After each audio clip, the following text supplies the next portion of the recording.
Hey everyone, welcome to Across the Ditch NC. My name is Laura and I'm so glad you're here today. Today, I'm going to be starting seeds for our spring and summer garden. I'm super excited. I hope you'll stick around and hang out with me. So in years past, in starting seeds, I would typically set on the floor in my kitchen, or I would set on the ground outside and start my seeds. I really had nowhere to kind of set up and do it in a formal way, I guess you could say.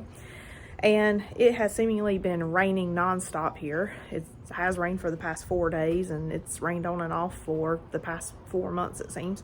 So I don't think the ground will be dry enough to sit on anytime soon. And I really don't want to drag a bunch of dirt into my house. So my husband and my son surprised me with a super awesome, my husband calls it a garden desk, but it is a potting bench. Let me show it to you. Of course, my dogs decide to bark about the time I start videoing. So this is the potting bench that my husband and my son, you see my dog over there? Oop, where are we at? Right there. My husband and my son built. I had shown my husband the potting bench from Anna White, her Facebook page. And if you don't know who she is, definitely look her up. She has a lot of great stuff that you can build at home, and she includes detailed plans for free. So check that out. But I showed him the post and the plans for the potting bench. Just something, you know, eventually, hey, it'd be cool to have this. Well, I had to work the next day, and my husband and my son took it upon themselves to go out and get the supplies and build this for me. And it was such a surprise when I got home. I was thrilled. As a matter of fact, I went outside and stained it.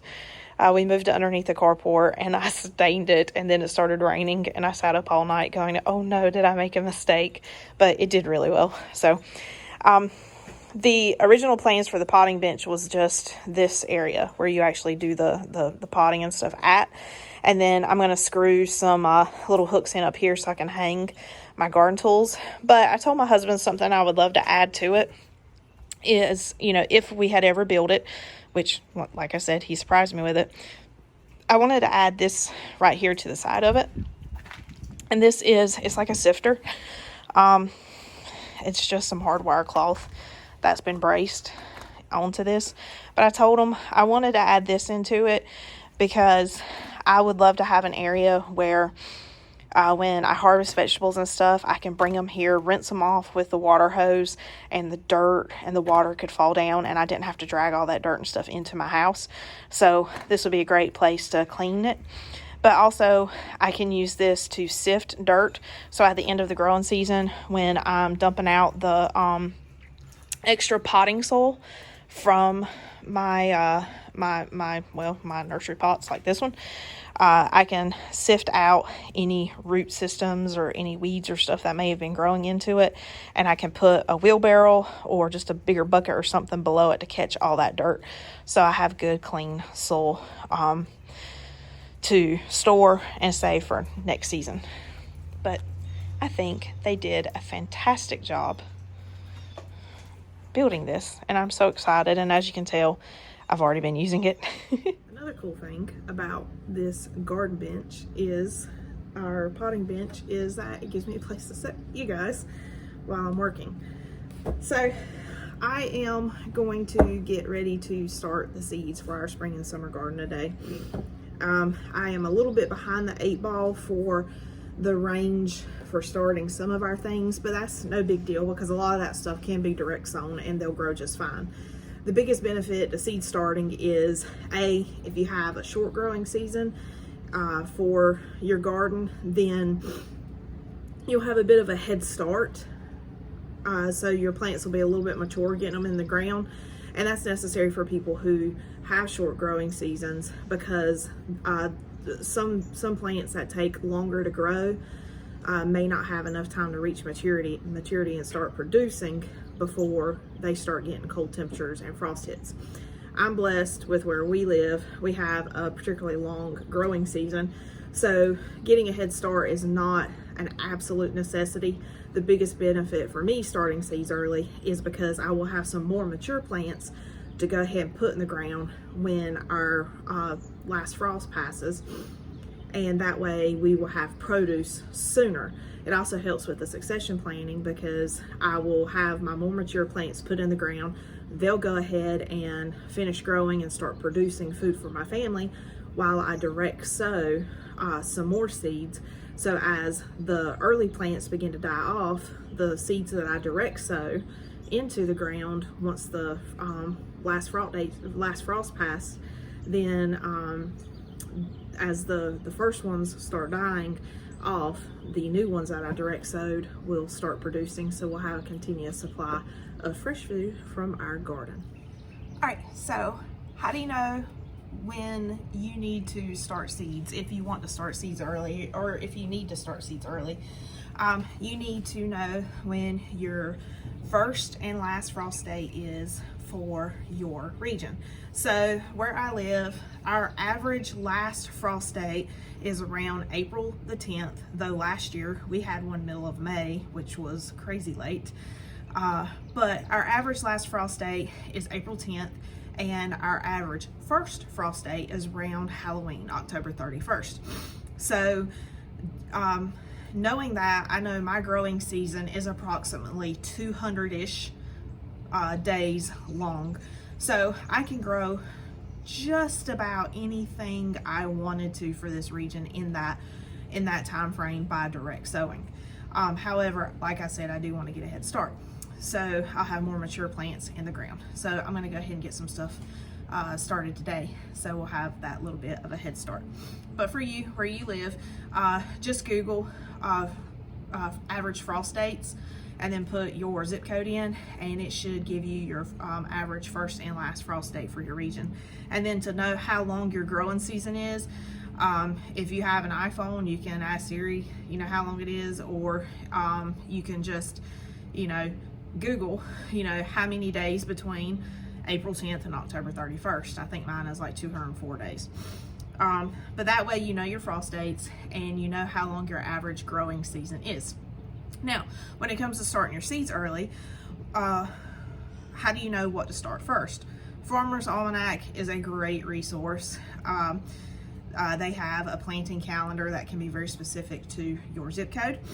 You can also take your average frost date, your average last frost date, so mine is April 10th, and look on your seed packets for the seeds that you're planting, and they will tell you if you want to start them indoors, start them X number of weeks before your last frost date, and then you just go to your average last frost date and count backwards how many weeks. So a lot of the stuff I'm starting today is 8 to 12 weeks prior to the last frost date for starting indoors. So that's another way that you can do it. So Google your frost dates, figure out how many days your growing season is, and then just look at your seed packets for the things that you want to grow, and then count back there to see when you would want to start them indoors.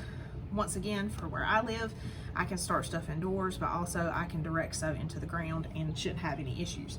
But if you live further north, you probably have a much shorter growing season than I do, so you would want to start your seeds indoors. That way you have a head start, since your growing season will be a little bit shorter. All right, you're not going to see my face in this. Hope that don't break your heart. Okay, so first, in starting seeds, you want to have a really good, loose seed starting mix. Now, I am a little price conscious, and all the seed starting mix around me is pretty darn pricey, so I'm actually going to make my own. You can look up different ways to make your own seed starting mix at home for a lot cheaper than what you can buy it.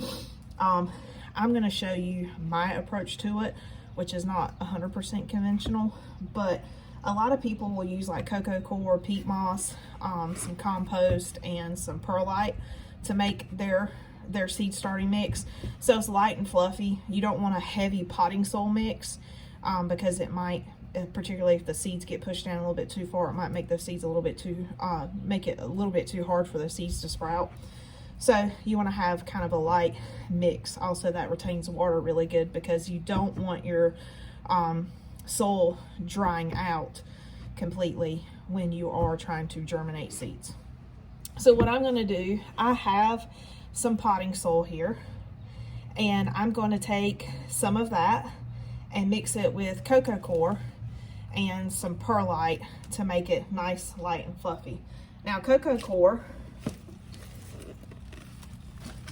you can buy it online. You can get it in the stores. You just want to make sure it comes from a reputable company and that it has been rinsed really well to get the salt content out of it. So coco coir,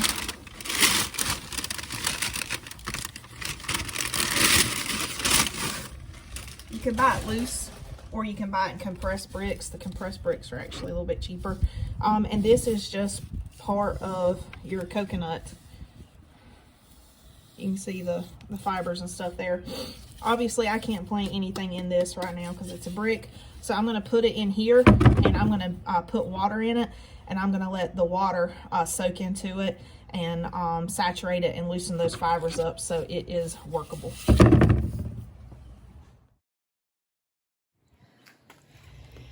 All right, so it's 1 brick per 1 gallon of water. So I have 2 bricks in here and 2 gallons of water. So I'm going to let these kind of soak for a little bit until they start to break up, kind of like this one is starting to, and then we will come back to make our own little seed starting mix. Here is a little frugal tip for you. I have to pay for water where I live. I don't like paying for water.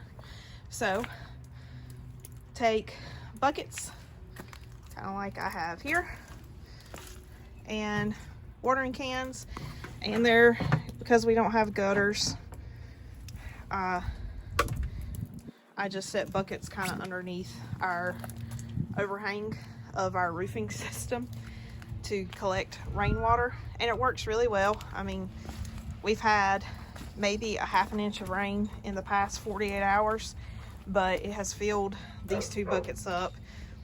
It's filled that up twice now. So just a little frugal tip on watering your vegetables on the cheap. All right, so it has been about 30 minutes and the coco coir has soaked up all of the water. As you can see, it is like the coconut fibers, real loose. So now I have some of my potting mix. I have this container about halfway full of some potting mix, and I'm just going to mix the coco coir in with it. That's just going to help it to be a little bit lighter. So the potting mix is a little bit heavier, so this will help lighten it up. This will also help with moisture retention. A lot of people use like potting mix, not potting mix, but like perlite and compost. They'll use that along with the coco coir to create their seed starting mix instead of buying a pre-bagged seed starting mix from the store. The pre-bagged stuff is just, it's a little on the expensive side. So, but you're paying for convenience also. But I'm just going to get this mixed together, and then I'm going to start my seeds. So another thing about starting seeds, particularly some of your cooler weather crops, because I do want to start stuff that'll grow into the spring where it's still a little bit too cold for your summer crops. So like your like broccoli and cauliflower, things like that. Some seeds are required to be cold for a certain amount of time once you plant them. So like my artichoke wants soil temperatures to be, or not soil temperatures, but like the ambient air temperatures to be like in the 40s or below for the first few nights after planting. So right now, for the next 2 weeks, the temperatures overnight are supposed to stay above freezing, thankfully. So I'm going to go ahead and plant my artichoke.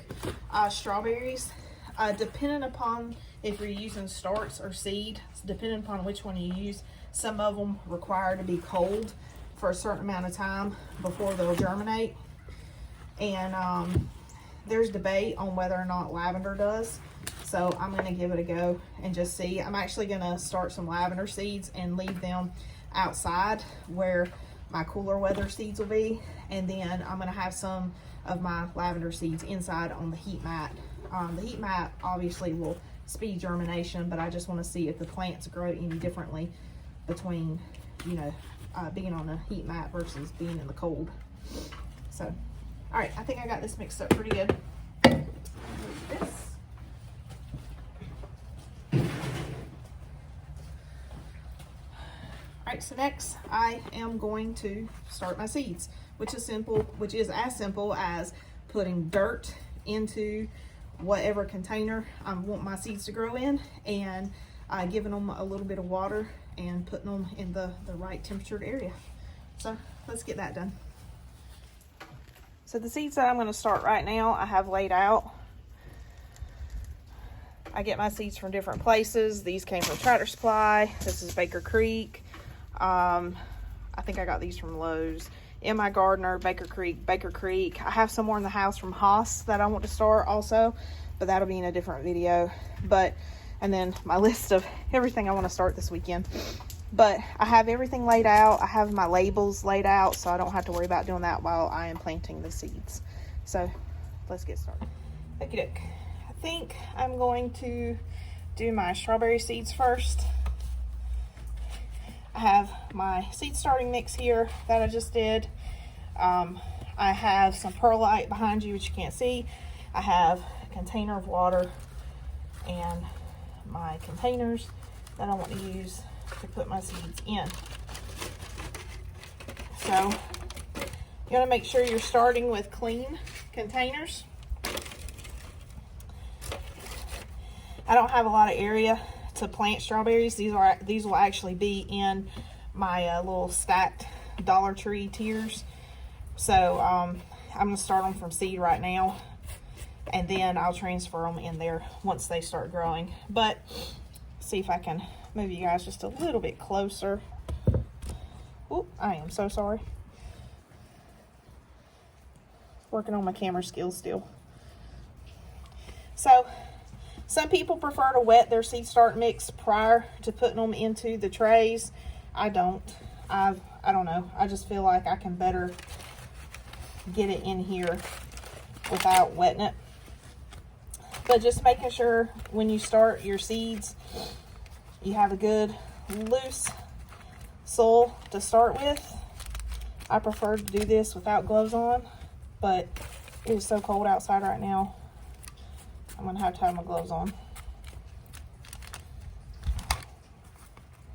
Even though my gloves are wet. Okay. So, I try to make sure these are pretty smooth going across. I don't want to have it like piled up. That way I can see each individual cell. I'm scraping dirt off the table. I don't like good stuff going to waste.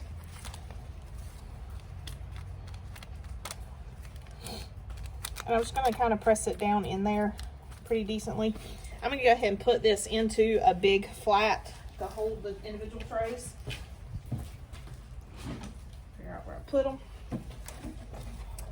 I like these. I don't know how well you can see it. The stuff that you start seeds in, whether you use trays or whether you use cups, you just want to make sure they have drainage holes in the bottom, which these do. But a really good thing for when you're starting seeds is not to water over top, but to bottom water. So this is a tray, just a plastic tray. There's no holes in it. I'm just going to set my little seed start trays in it, and then I'll water over top the first time before I put my seeds in, just to make sure that soil's good and wet. And then after that, all I have to do is put water in the bottom of this tray, and the soil will absorb the water through these holes and bring the water up in it. You can reduce a lot of issues with rot and fungus and gnats by doing that method. Just want to make sure your soil is nice and wet all the way through. Sticking your finger in, which it is. This is pretty wet already because of the wet cocoa coir that I put into it. But as I'm going through, kind of just gently pressing, I need to add just a little bit more dirt.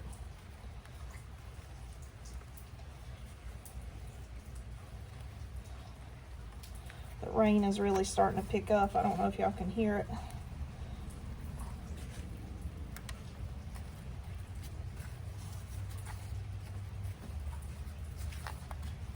Okay, there we go. And I'm gonna have to take my gloves off for this part. So to know how deep to plant your seeds, it should tell you right on the seed packet. I don't know if you can read that very well with the focus. There you go. So these seeds, these are strawberry seeds. They're coated to make them easier to plant because strawberry seeds are teeny tiny. Says days to germination 12 to 15. Start seeds indoors 5 to 8 weeks before the last killing frost in the spring. Or you can sow them outdoors after the frost. You want to plant them an 1/8 of an inch, an 1/8 to 1/4 of an inch deep. So literally I am just going to put my seed on top and then just take my finger and press it in.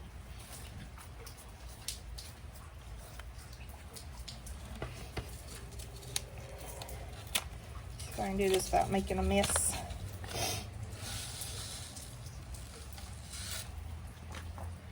I'm going to try to get 1 seed per tray, but these are really tiny seeds.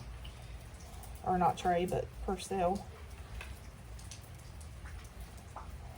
I like these coated seeds. Strawberry seeds are super tiny. And they blend in with the color of the soil. So when they do these coated seeds, it makes so much easier planting. If you get more than 1 seed in there, if you accidentally drop 2, it's perfectly fine. You can thin that out later if need be. Okay. Oh, drop one.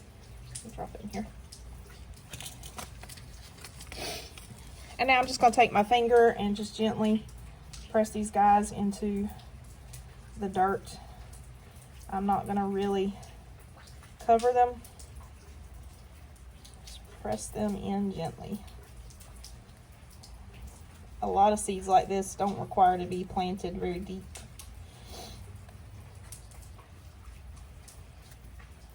Just kind of, where some of my dirt's piled up on the sides, kind of pushing it down.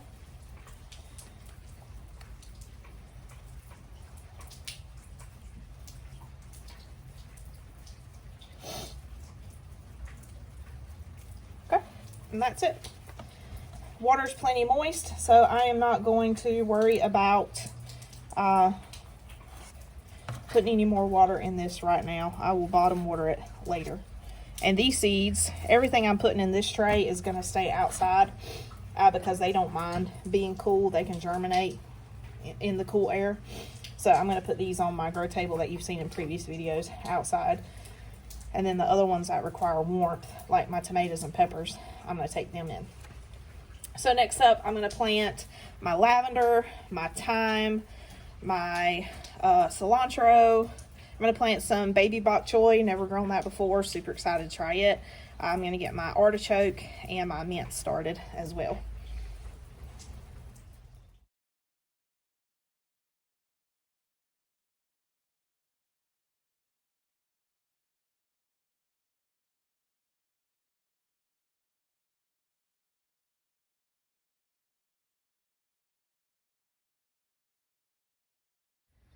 So there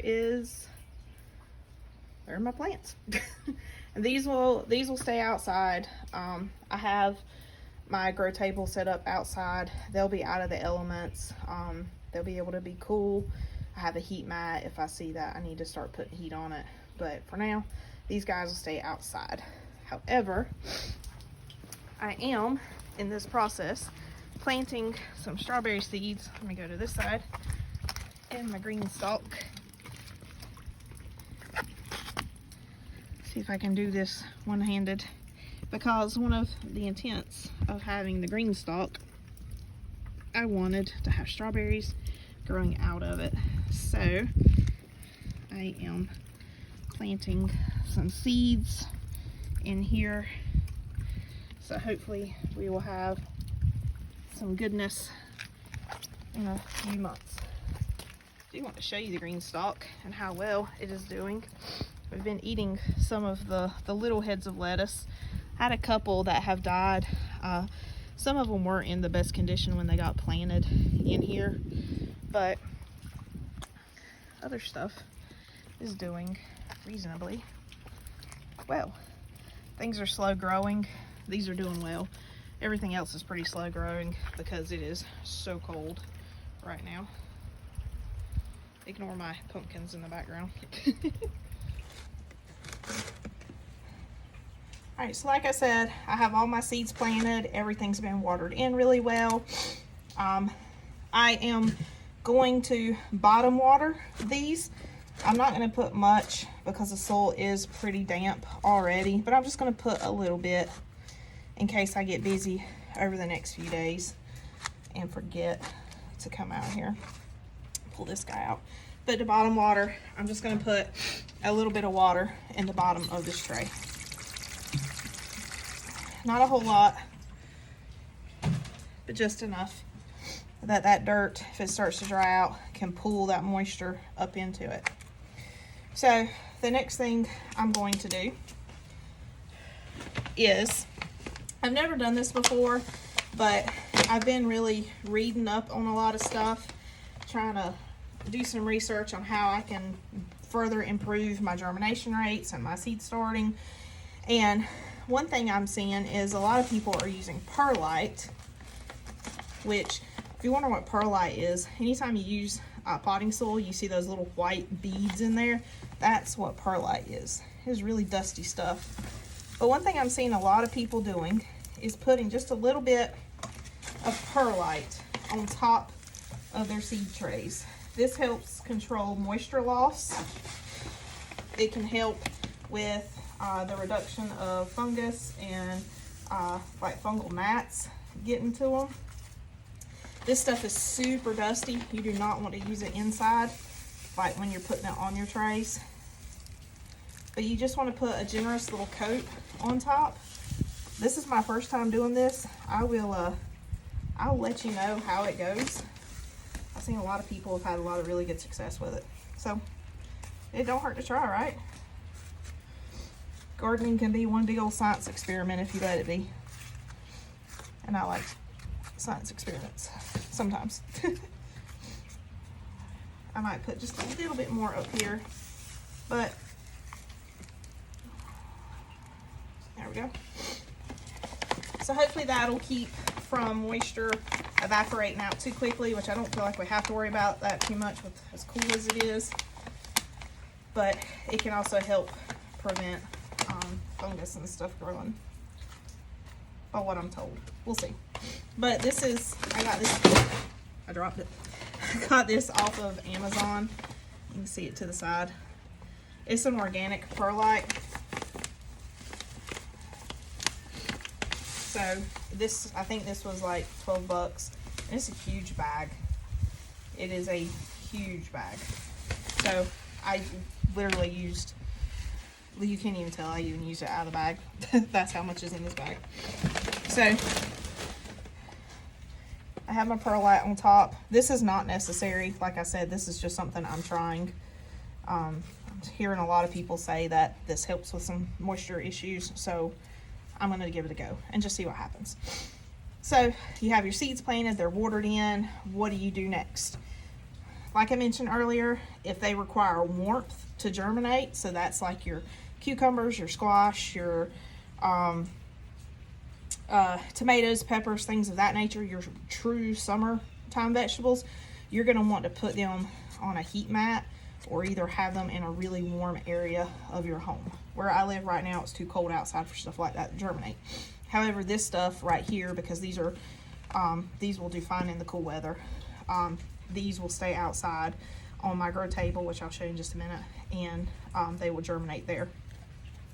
Once these cooler items start to germinate, so you'll see them sprouting, they'll pop through the soil, then that's when you want to put a grow light on them or put them in the direct sunlight.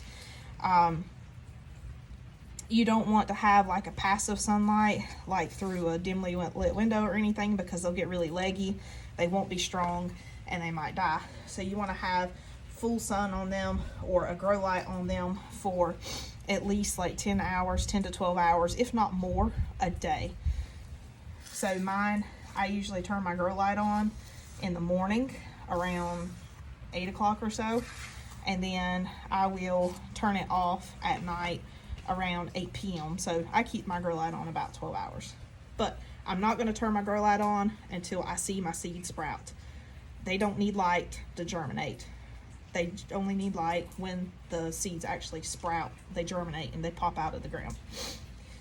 But once your seeds germinate and they start growing, just make sure they stay watered but not too wet, and keep that light on them. Have the light close to the tray, just a few inches above, and then as your plants grow, you can adjust the height of your light to go a little bit higher each time. That way the plant's not touching them, but they're not having to get leggy to reach for that light. Once they get their second set of leaves, so when they sprout, they'll have a set of leaves, and then as they grow, they'll get a second set of leaves on them. That is called the true leaves. Once they get those true leaves on them, you just want to give them a dose, once again, through bottom watering, some water-soluble fertilizer, just to give them a little bit of extra nutrients to keep growing.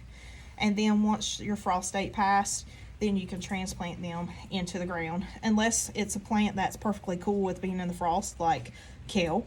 Kale doesn't mind the frost whatsoever. So you can transplant it once it's big enough to go outside. But that's pretty much the down and dirty of seed starting. I'm gonna go set this on my grow table. See if I can balance this one-handed. Ooh, get up close to that lavender. Alright, so I'm just gonna slide this here on this table. You've seen this in previous videos, but this is just a standard table, little plastic table I got from Walmart, and I put my seeds here to grow. This is a grow light that my father-in-law gave me this past year. I really put it to use in getting the seeds started for my winter garden. It done phenomenal, so I am excited to use it for starting my spring and summer seeds.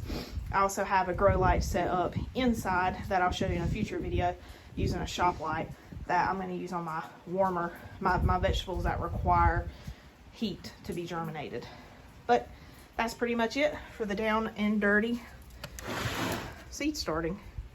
It don't have to be complicated. It truly is just as easy as putting dirt in a tray, a cup, whatever container you want to use. Put it in there, make sure it's watered, put your seed in there, and watch it grow.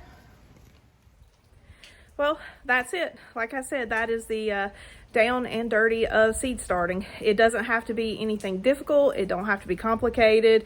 It don't have to be intimidated. It is super easy to do. I encourage you right now, if you are wanting to have a spring or summer garden, right now is the time to get your supplies together and go ahead and get your seeds started. That way you'll have a leg up when the temperatures start warming up, and you can go ahead and get some plants in the ground so you can have some of those wonderful, wonderful veggies from your garden earlier than what you would get them for putting your seeds directly in the dirt. Thank you so much for joining me. I am going to continue to plant seeds. I'm going to be doing peppers and tomatoes next. I'll definitely record it and share that with you in a future video. I have a lot of them to plant and I'm super excited about it. Thank you for joining me. I hope you have a blessed day. I hope you come back to see me again. If you like what you saw, be sure to give me a thumbs up and hit that subscribe button.